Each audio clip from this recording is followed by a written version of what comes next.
Assalamualaikum warahmatullahi wabarakatuh. Perkenalkan, saya Siti Khoiruli Umah MPD, dosen program studi Pendidikan Matematika Universitas Muhammadiyah Malang. Pada kesempatan kali ini, saya akan berbagi pengalaman mengajar di kelas media dan sumber belajar matematika untuk mahasiswa semester 5 tahun angkatan 2019 dengan capaian perkuliahan media dan sumber belajar matematika, yaitu mahasiswa mampu mengidentifikasi, menelaah, merancang, serta mengevaluasi media pembelajaran matematika. Pada CPKA yang akan saya sampaikan pada kesempatan kali ini, yaitu berkaitan dengan penyusunan media pembelajaran berbasis teknologi atau IPTEX.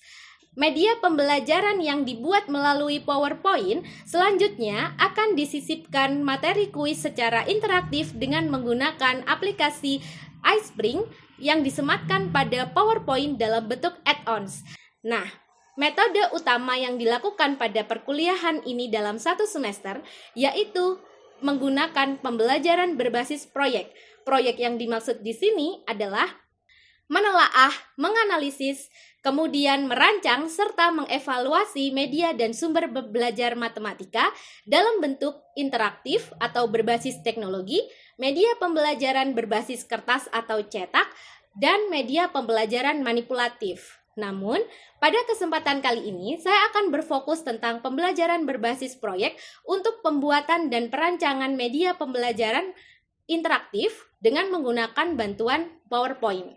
Mahasiswa diminta untuk membuat media pembelajaran dengan menggunakan aplikasi PowerPoint, di mana media ini mempunyai karakteristik 1.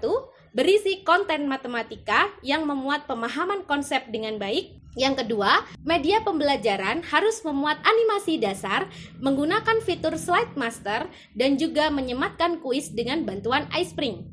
Demikian ulasan dari perkuliahan media dan sumber belajar matematika. Selanjutnya kita akan menyimak bagaimana pembelajaran berbasis proyek yang dilakukan secara polysynchronous learning.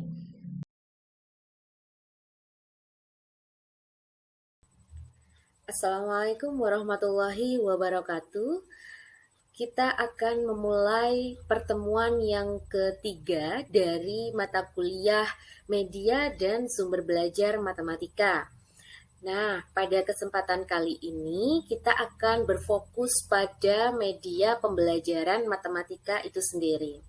Sebelumnya, mari kita awali perkuliahan hari ini dengan membaca basmalah bersama-sama agar apa yang kita lakukan hari ini mendapatkan manfaat dan berkah. Baik, bismillahirrahmanirrahim.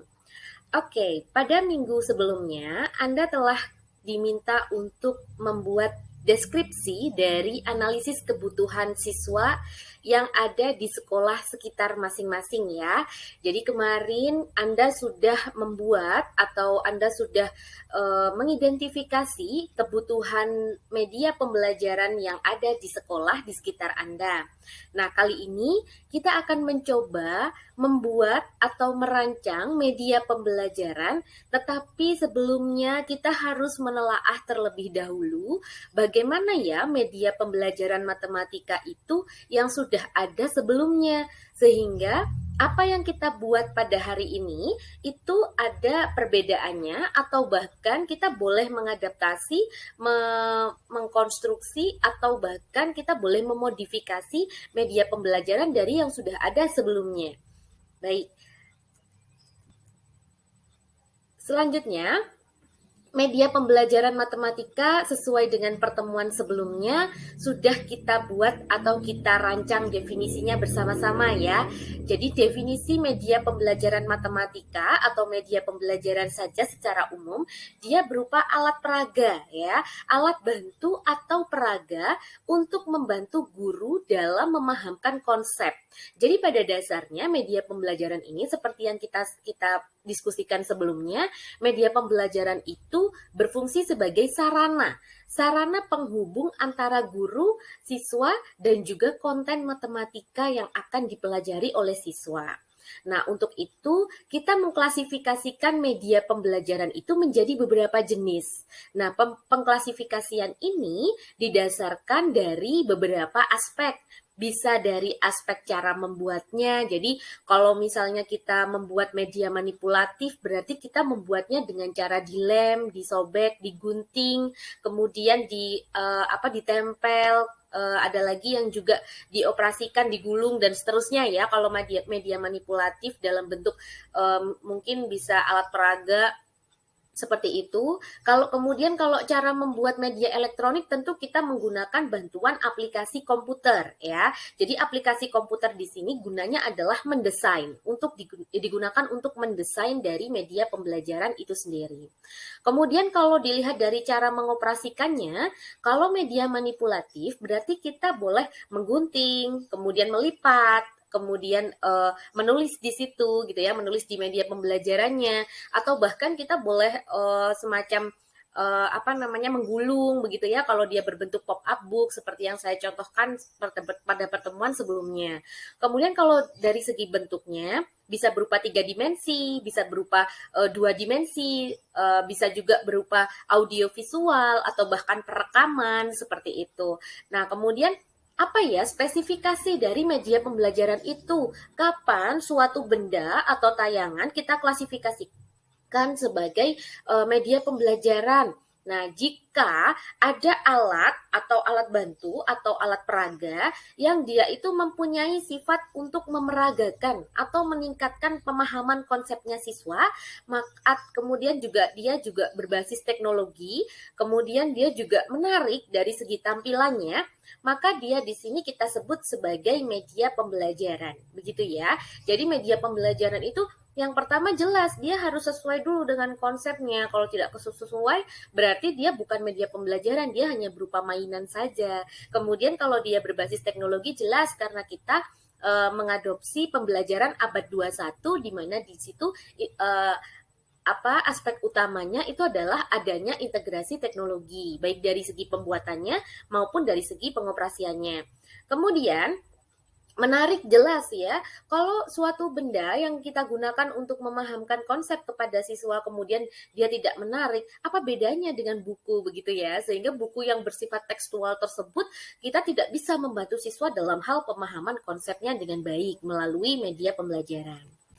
Nah, kemudian kita akan membahas nih perkuliahan kali ini kita akan tujuan perkuliahannya atau kita sebut sebagai CPKA, capaian pembelajaran begitu. Yang pertama, tentu Anda nanti akan mampu untuk menganalisis media pembelajaran melalui telaah artikel ilmiah yang sudah saya siapkan. Yang kedua, Anda diminta untuk menjelaskan karakteristik media pembelajaran dan rancangan pembuatan medianya. Hal ini dilakukan dengan cara diskusi dengan kelompok, begitu ya. Jadi pembuatan rancangan media pembelajarannya tidak dilakukan secara mandiri, namun berupa dalam bentuk kelompok. Kemudian Anda juga diminta untuk merancang media pembelajaran elektronik, di mana nanti media pembelajaran elektronik ini kita berfokus pada PPT. Kenapa kok PPT ya? Apakah boleh menggunakan aplikasi lain, misalnya Canva atau Prezi, begitu ya? Saya perbolehkan, cuman di sini yang saya siapkan itu adalah tutorial pada PPT. Sehingga kenapa kok PPT ya? Karena kita tidak perlu menginstal aplikasi lain dan itu sudah tersematkan secara otomatis jika kita menggunakan WPS, Office atau Office 365 begitu ya. PPT sudah include di situ. Dan sebagai calon guru yang baik, maka PPT itu adalah hal yang sangat mudah dipelajari dan juga ringan untuk dibuat begitu. Nah, kemudian nanti di dalam PPT itu jelas di dalam media itu ada beberapa aspek yang harus Anda penuhi. Yang pertama, di situ ada slide master gitu. Kemudian yang kedua, dia harus memuat animasi dasar, dan yang ketiga harus ada kuis interaktif yang nantinya kita boleh menggunakan iSpring, tapi jika ada beberapa kendala pada laptop masing-masing, maka nanti kuis pada PowerPoint yang bersifat interaktif itu boleh menggunakan bantuan aplikasi lain, misalnya Quizzes atau Live Worksheet gitu ya, seperti yang saya jelaskan pada pertemuan sebelumnya.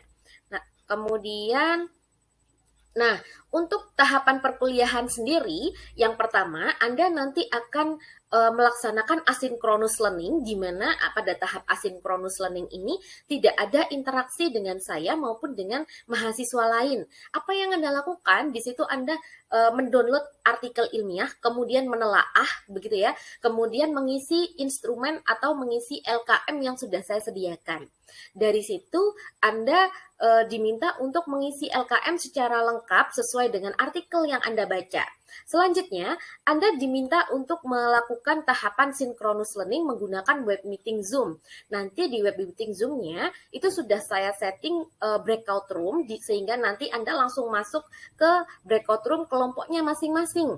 Apa yang dilakukan di situ? Anda diminta untuk berdiskusi, gitu ya, berdiskusi tentang apa yang sudah Anda baca dari artikel sebelumnya, medianya karakteristiknya seperti apa, kemudian rancangannya bagaimana, apakah Anda di kelompok Anda nanti memutuskan untuk mengadaptasi, mengadopsi, atau bersifat original dari artikel sebelumnya.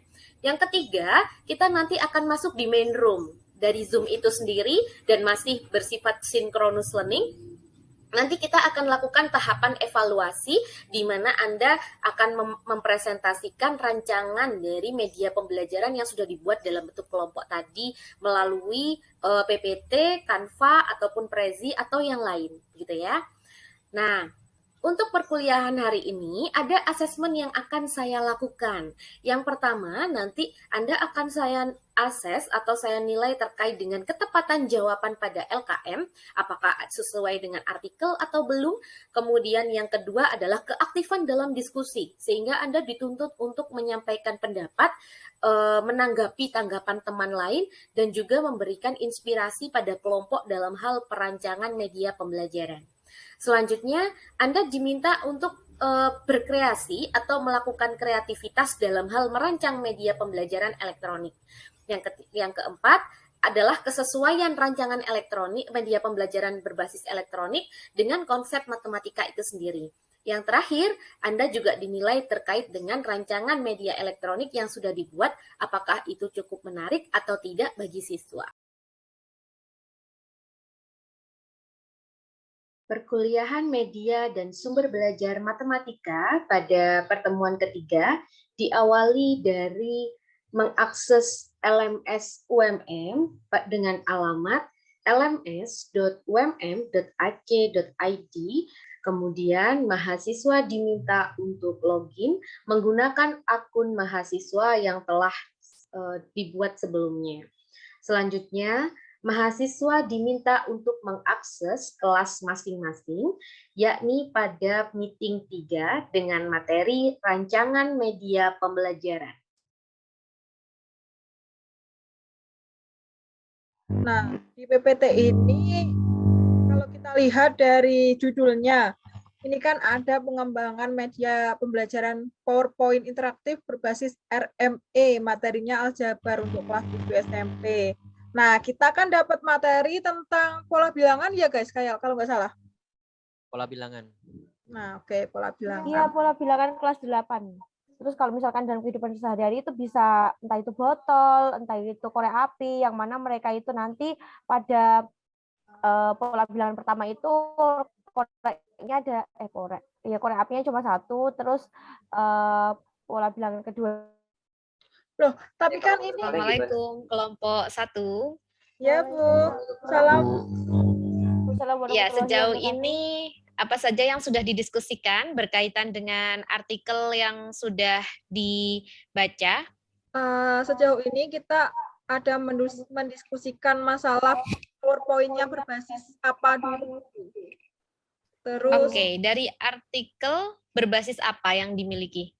Dari artikel ini kan sudah tertera pada judul bahwa berbasis RME, yang mana kita tadi sudah mendiskusikan bahwa PPT kita nanti akan berbasis kontekstual, Bu, di mana materinya itu yang kita dapatkan yang akan tertera di PowerPoint kita yang akan kita bikin itu adalah pola bilangan. Ini home-nya ya, terus ini buat next, ini back, mungkin aku pindah ke sana. kita logo ya, logonya UMM sama logonya matematika. Kita tulis apa namanya judulnya dulu ya berarti. DKI-nya nggak ditulis. Oh iya, sebelum sini kayaknya ini perlu yang kayak buat tombol gitu loh guys, yang nantinya akan memanggil KD sama KI di sini. Itu perlu nggak? Kayaknya kok perlu ya? Yang kayak gitu, yang misalkan ada tulisan KD, KI, soal, materi, gitu. Boleh?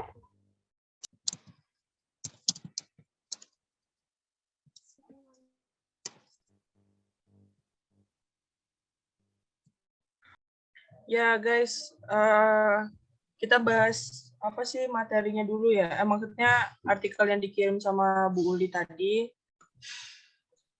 Ntar aku share screen dulu. Kalian udah baca artikelnya kan? Udah kebuka share screenku? Sudah. Udah. Oke. Kan kita dapat itu kan ya, tentang bidang datar kan ya. Sudah baca Mungkin kita masing-masing. ada poin-poin pentingnya gitu loh guys. Jadi kan dari ini kita ketemukan permasalahannya dari ini dulu, baru kita bahas nanti di PPT-nya gitu apa yang kita bedakan. Mungkin kayak gitu kali ya.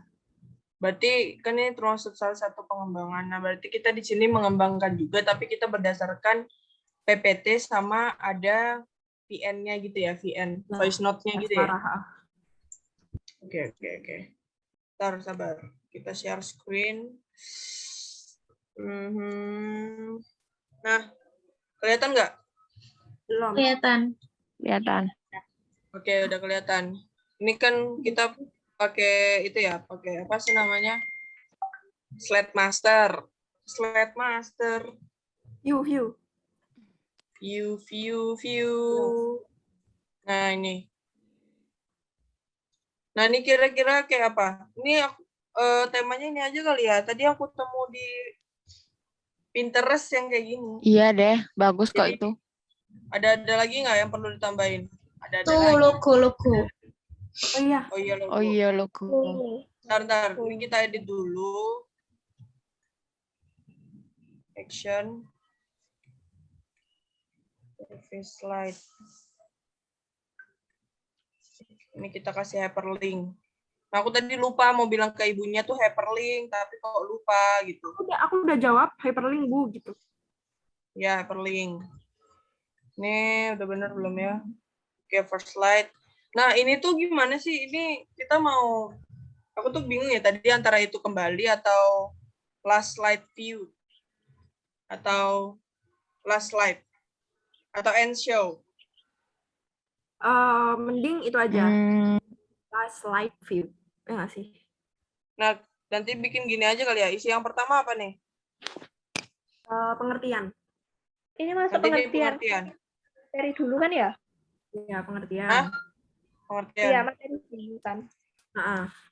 Habis itu kayak komponennya. Misal nih ada Pengertian. garis, sudut. Iya kan rumus itu luas dan keliling. Tapi masa rumus persegi 4? Nggak ada rumus persegi 4. Harus Oh, dispesifikkan. rumus luas. Oh, luas dan Terus keliling. keliling. Oke. Oh, terakhir ada Terus, kuis, coy. Berarti nanti kuisnya kalau pakai quizzes itu di hyperlink kah? apa? Kalau misalnya kuisnya pakai quizzes, itu berarti di hyperlink ya? Iya, dimasukkan link aja, bukan di hyperlink. Oh, masukkan link. Oh, iya Yap. sih. Coba share itunya, copy link. Wih, apa nih? Nggak bisa bahasa Inggris. Waduh, bahasa Inggris. Nggak apa-apa, copy linknya aja. Ntar Nanti- kita subscribe. Nanti aku bagi di grup materi tentang pengertian itu apa. Nanti Vanda biar komponen. Terus rumusnya. Pokoknya Titin yang ngedit-ngedit. Sip, Ya, udah. oke. Tutup yang buka. Oke. Terima kasih teman-teman. Nanti kita lanjutkan di grup ya. Oke, terima kasih. Tin, tutup nah.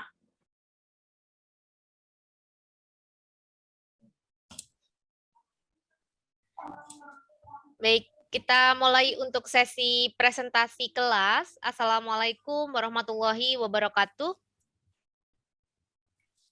Waalaikumsalam warahmatullahi wabarakatuh. Baik, silakan dinyalakan kameranya agar kita bisa segera memulai diskusi kelas pada kesempatan kali ini. Nah, tadi Anda sudah melakukan diskusi pada kelompok kecil, di mana diskusi ini berkaitan dengan telaah artikel ilmiah dan juga perancangan atau pembuatan PowerPoint sebagai media pembelajaran elektronik. Nah, mari kita berdiskusi. Dimulai dari kelompok 4, saya acak saja. Silakan dipresentasikan hasil diskusi dan PowerPoint yang sudah dibuat. Baik, Assalamualaikum warahmatullahi wabarakatuh.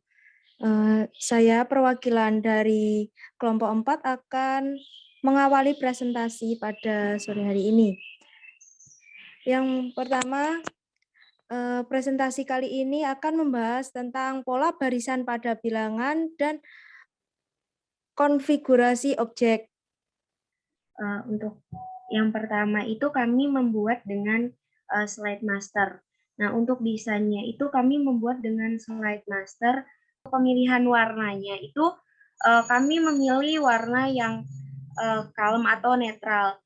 Siswa itu tidak fokus pada background-nya. Ditutup dulu untuk share screen-nya, kita lanjut ke kelompok 3.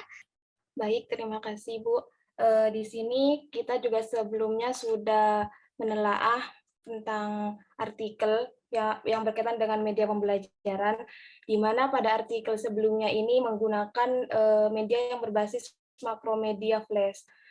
Untuk pembedanya, pada makromedia flash ini terdapat sedikit teks materi sehingga lebih banyak kepada animasinya. Sedangkan di sini di PPT tidak hanya terdapat animasi, tetapi untuk teksnya itu bisa dimuat banyak sehingga siswa itu bisa lebih memahami akan materi tentang kubus dan lain-lain. Oke, kalau di sini interaksinya nanti berupa apa? Mungkin untuk interaksinya sendiri dapat dijelaskan oleh Lais. Oke, Ya, silakan baik. Lais. Ya, baik, Bu. Jadi untuk PPT kami, interaksinya berupa animasi, transition, kemudian ada trigger, sama ada hyperlink juga. Oke, Begitu. kalau ini terkait dengan interaktifnya, interaktif itu adalah seperti yang sudah saya jelaskan sebelumnya ya. Jadi interaktif itu bagaimana user itu bisa terlibat dalam media ini sehingga dia misalnya kayak tadi di kelompok sebelumnya itu ada latihan soal di mana siswa nanti akan mencoba untuk mengerjakan soal, kemudian menginputkan jawaban, kemudian mendapatkan respon dari medianya apakah jawabannya benar atau salah, seperti itu. Apakah di media Anda nanti juga akan menyematkan interaktif seperti itu?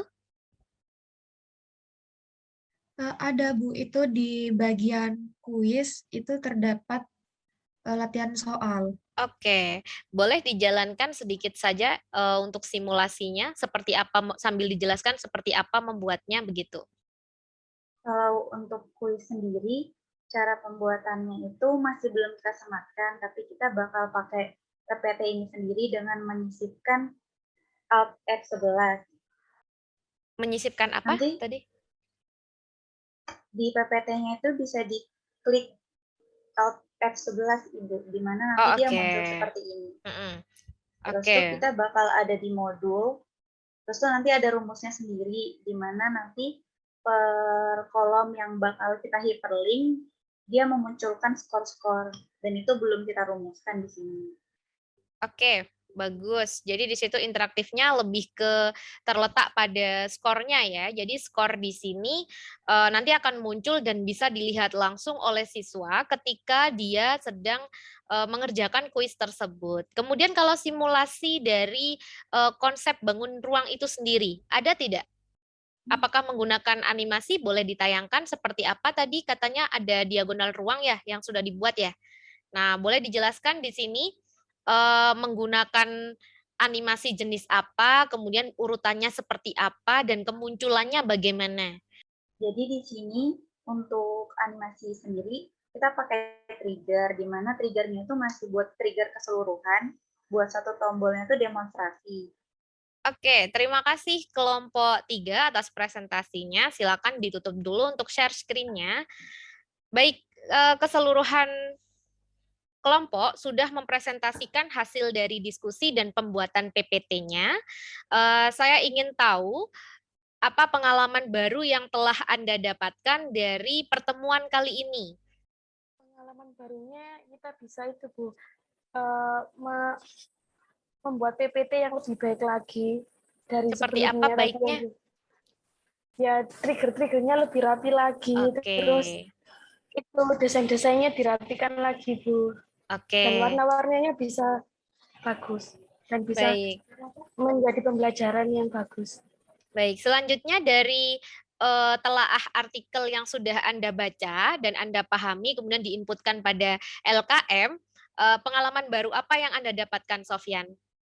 Untuk pada artikel itu kan membahas mengenai simulasi seperti kayak siswa berinteraksi pada aplikasi, sehingga untuk LKM itu bisa menambahkan soal-soal sesuai dengan media pembelajaran simulasi pada seperti PPT atau video atau aplikasi di komputer gitu.